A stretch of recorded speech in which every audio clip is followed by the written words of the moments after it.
What's going on? How y'all doing? It's hard to believe it's been 30 years since Michael Jackson's Black or White video premiered. I was just reminded of it, because November 1991 had a lot of events going on if you were around back then, and highs and lows. But that was one of those events that I remember very vividly. And that night, that video had everything. Michael gyrated and did so much, and then when he smashed the windows, and I know where he was.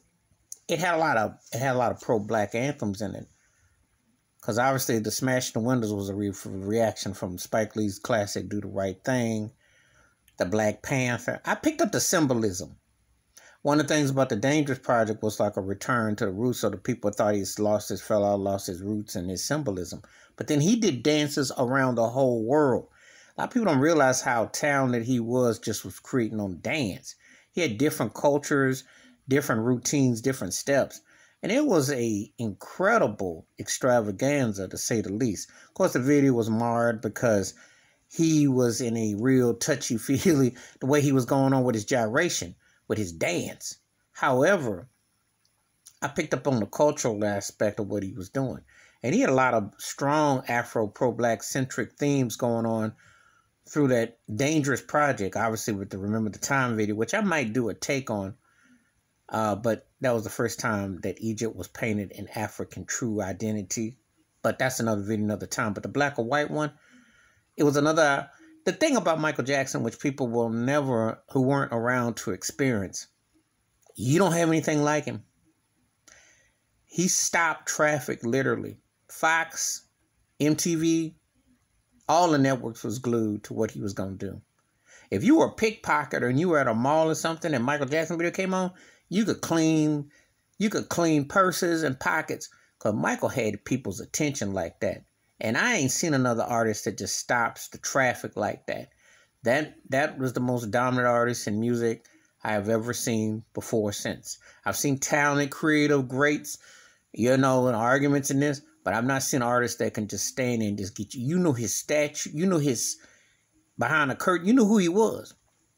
But this Black or White video was very, it had a lasting impact. And he went at it, and what he was doing, it was a message. I got where he was going with it. And it shook up people.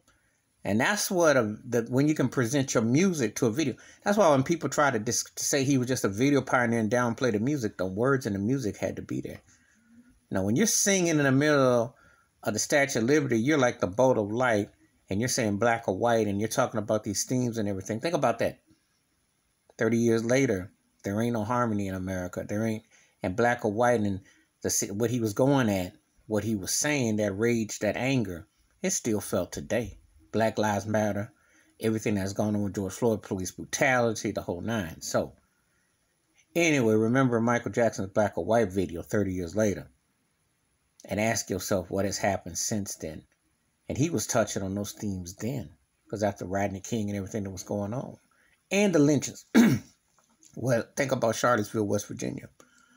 So, very thought-provoking.